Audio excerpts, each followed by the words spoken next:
So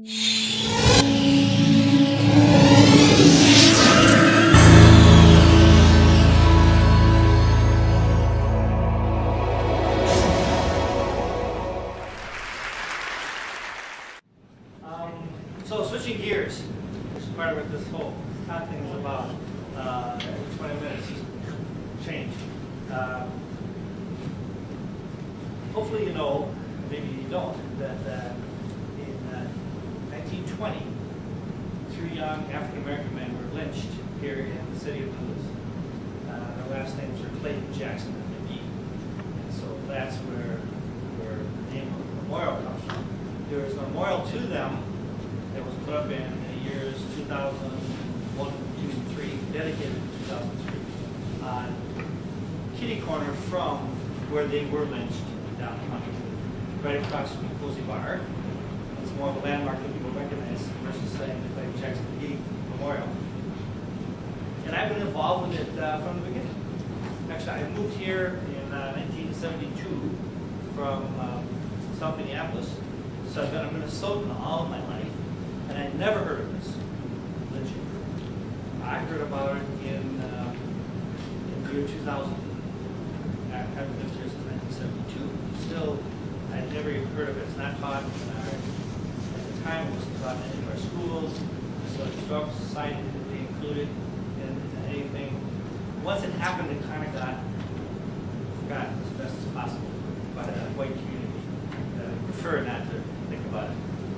So what I'm going to talk about is a small segment of this history, in a sense. How did that happen here, and how it affected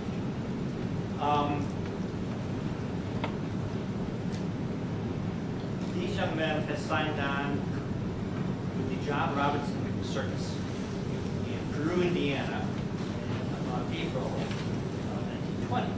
They have been traveling with the circus. That's how, by train. That's how they traveled in those days. And that night, for example, they came in on June 13th. They came from a town in Wisconsin where they done a show. You come in on the 13th. You set up, do their show on the 14th. Take it down that night and take off midnight, 1, whatever. And where they were heading the next night was up to Virginia, Minnesota. Just the same thing all over again. These were 3 roustabouts. For the circus, they were 19 and 20. 2 were 19, I believe. And looking for a way to have a life. The circus liked to hire young black men who didn't have families, kind of much like the Pony Express wanted to hire orphans and things like that for their business, because it was dangerous business, and look, you didn't expect to be hung, but it was rough work. For them. Caring for the animals, put the tents up and down, stuff like that.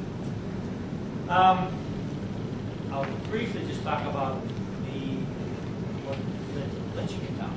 A woman named Irene Tuscaman had gone to the circus. She was in her late teens with her boyfriend, and they'd seen the circus, and then wandered around a bit afterwards. In the area that's around the circus tents and stuff like that, and then they took the trolleys home to. She went to her home, which lived with her parents, and he actually went down to the Ordox because he had a job on the overnight shift there, helping load ships.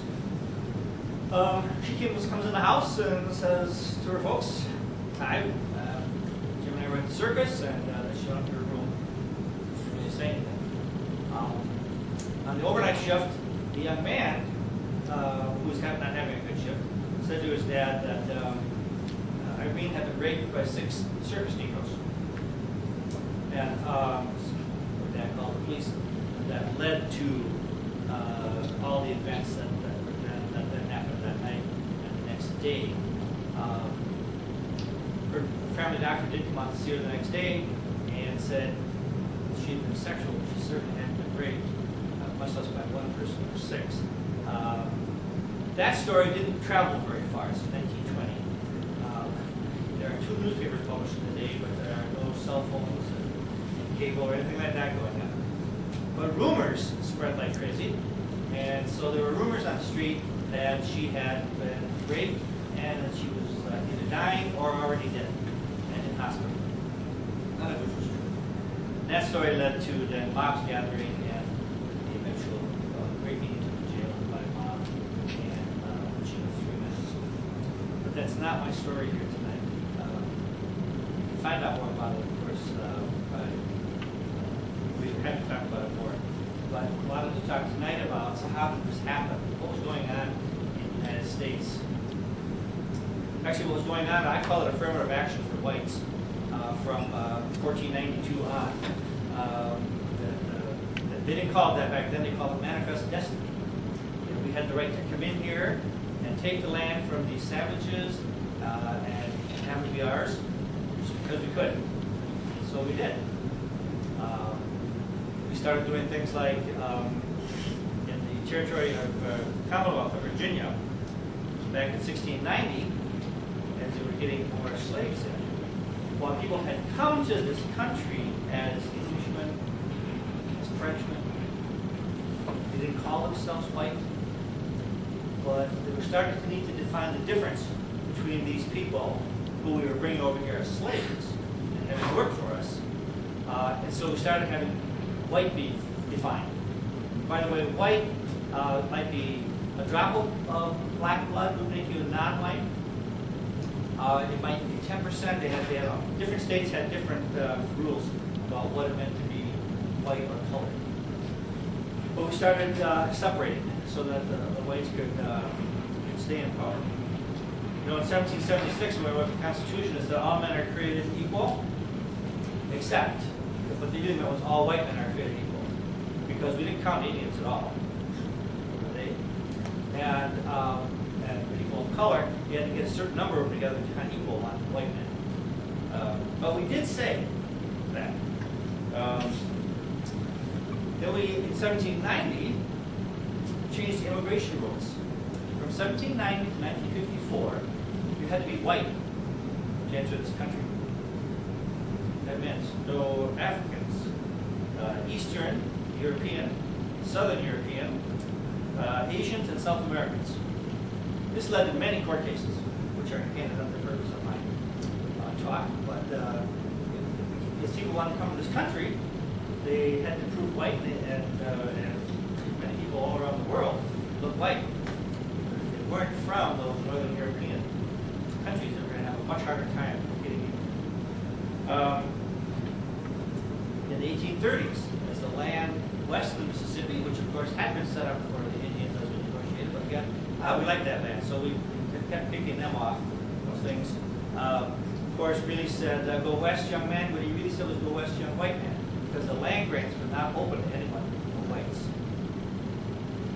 Again, that's why I call it affirmative action for whites. You wonder how we got ahead. Oh, we just get some clause up there. Civil War came. Civil War when? 1866 Civil Rights Act passed. Wonderful. It said that blacks were free, but they didn't have the right to vote. So that took a while. And then as they got the right to vote, Jim Crow laws came along. Ways to keep them from being able to vote. And that went into the 1960s, where laws were set up making it so difficult for people to vote. So those things were going on, all right?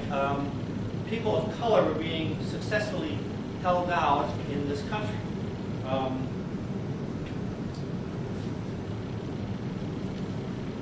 The country was changing post-Civil War, just to focus on that. By the way, the time of the lynching, 1920, that's only 65 years.